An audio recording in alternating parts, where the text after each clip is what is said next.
Hey y'all. Hey everyone. Happy Monday. Okay, it's time to go live and it's like welcome back to my weekly live stream. I'm so glad to be here tonight. If this is your first time joining, welcome. I'm Corrine and I help business owners, especially mompreneurs like myself, take control of their numbers without the overwhelm because we don't like to be overwhelmed, y'all. And tonight we're going to be diving into a topic that doesn't always get the attention it deserves, but trust me, it affects everything. And that is the hidden cost of poor bookkeeping. Let me just throw that up there, that topic up on the screen. We'll see. So that's the topic for tonight. So welcome. Take this time to say hi in the comments. Let somebody tag somebody else that's not here that might find this topic very interesting. So if you're on a business and you know you're probably behind on some accounting systems and bookkeeping, well, it's time to tap in right now.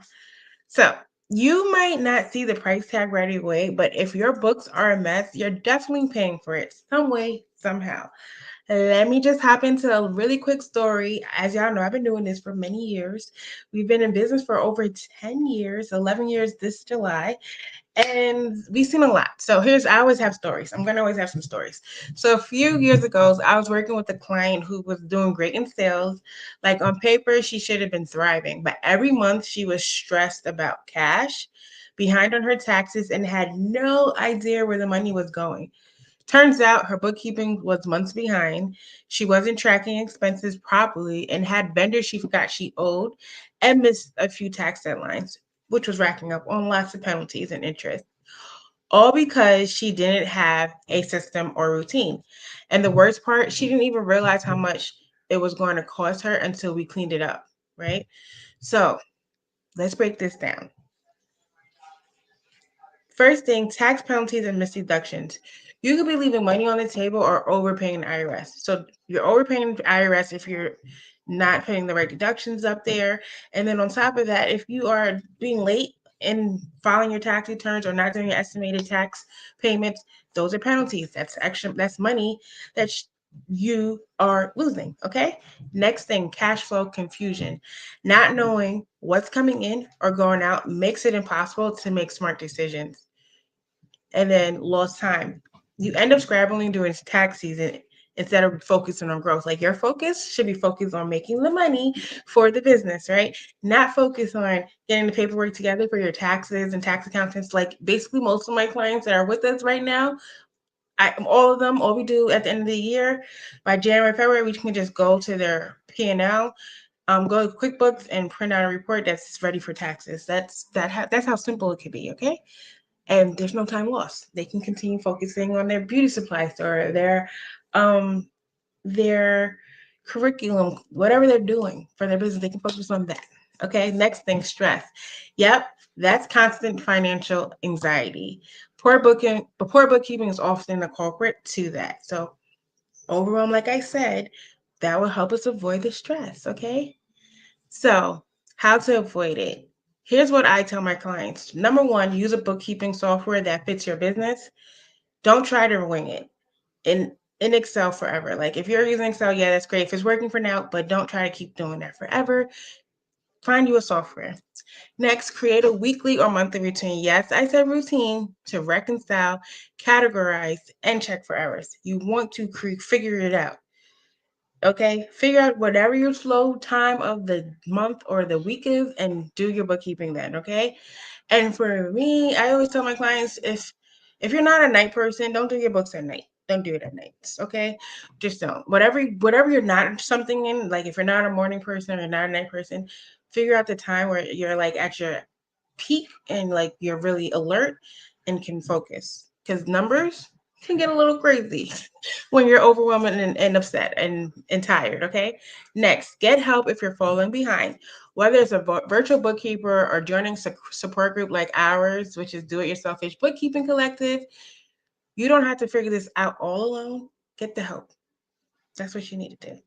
So, I know this is the time where we have questions and stuff. So if you have any questions, throw it in the comment Instagrams. If you have any questions, anyone that's on my Facebook or LinkedIn or YouTube, throw it in there and we will pull your questions up and answer them at this time. So the first question is, what is the most common financial mistake you see due to poor bookkeeping? Um, Not separating business and personal expenses is not only makes bookkeeping harder, but can cause the red flags with the IRS. It also makes it hard to understand your real profits. Like, we really want to know how much your business is making a profit. I'll give you one example. I had a few clients that were using their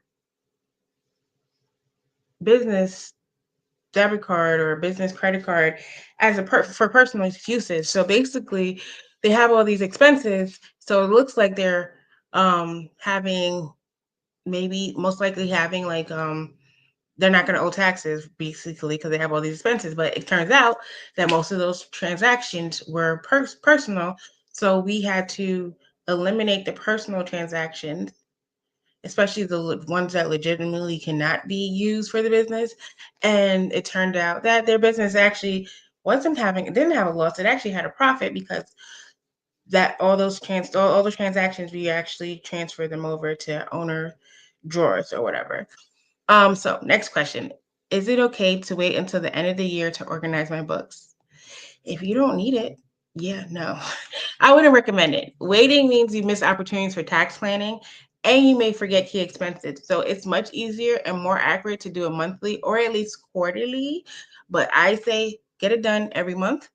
And if you have heavy transactions, even work on categorizing weekly because you don't want it to become by the time the end of the month, you probably have 300 transactions that you have to categorize and you forget what they were or what is it for, whatever. So that's my whole thing. And my next question is, how do I know it's time to get help with my bookkeeping? It starts screaming at you. But you're gonna know. You're gonna know. If you're constantly behind, unsure about your numbers, or avoiding like looking at your finances altogether, that's a big sign. That really is. So you want to get help as fast as you can. But getting help can save you money and a peace of mind in the long run. Yes, it might be expensive, but think of it at the end of the day. First of all, it's going to be a deduction. It's an expense that you can get a tax write-off for somebody to help you with your books. It's not like you're paying for this and it's whatever. At least 23% of that, if you're self-employed, is going to help you save on taxes and it's going to help you save taxes, period. Because at the end of the day, most of us are solopreneurs. So we really don't have that many people to go back to and ask like, okay, should I do this? Should I go this way with this? Should I go and purchase this or should I hire this person? It's hard for you to like have that conversation because most of the time it's just you. So, but if you look at your numbers though, your numbers are going to tell you, yeah, you could hire that person because you have such and such revenue you're bringing in every month and you are spending this amount, they're spending this much, so you have enough money in the reserves to pay for this person, and you have 6 months worth of whatever saved up, whatever the person's salary would be. So yes, it makes sense. But then also another numbers can be like, no, it doesn't make sense. Like you don't have nothing going on right now. Like you got to figure this out. Or maybe if you stop spending on this thing that's not bringing you any type of return on investment, stop spending that and reallocate that to whoever you're trying to hire. So that's why numbers are really, really important, right? And that's why getting your bookkeeping in order is great because you want to be able to have a clear picture. We call it bookkeeping because it tells a story, right? So you're going to be able to have a story for your business throughout the year. So you want to make sure you're getting that help, you're paying for that, getting it done. Like you don't want to like skip this part. This is like I'm telling you, I'm coming from corporate America, and corporate America does not play with their accounting. Like they might play with it probably on the tax side, but they're not playing on it when they have to make decisions, when they have to hire somebody, when they have to purchase things. They want to look at those numbers and make sure the numbers make sense. And we are all competing with every company out there. Like it's no more okay, they're there, whatever. A small business today can be the next big business tomorrow. And at the end of the day, you still want to make sure before you get there that you had everything in order and you're operating the same way they're operating. You want to follow the right cat So that's how they do it. And like I said, I've been in corporate America for many, many years. And I know the number one, our accounting department was usually over, it usually had like 5 to 10 people in the accounting department, and they were always on top of those numbers. Like I can never play. So if you have been putting off your books, consider this like a gentle nudge. You can get ahead of it. You just need a little structure and support. Let me know in the comments, have you ever found yourself paying for your bookkeeping? Like, what happened? Like, I'm talking about maybe you're late on filing your taxes, or maybe you found out you were paying for something that you shouldn't be paying for all these months, maybe years, or something like that, or whatever. Let us know, like, you're paying for something. Just say paying. I did pay. I have been. Help me. And what was the biggest lesson you learned? And don't forget to share this with another business owner who needs to hear it. And if you ever need to book a call with us, you can send us a DM, or you can email us at hello@faithats.com, and I'll be glad to have a call with you to answer any questions that can help you with your bookkeeping. Thank you so much. Have a good one, y'all. Bye. See y'all.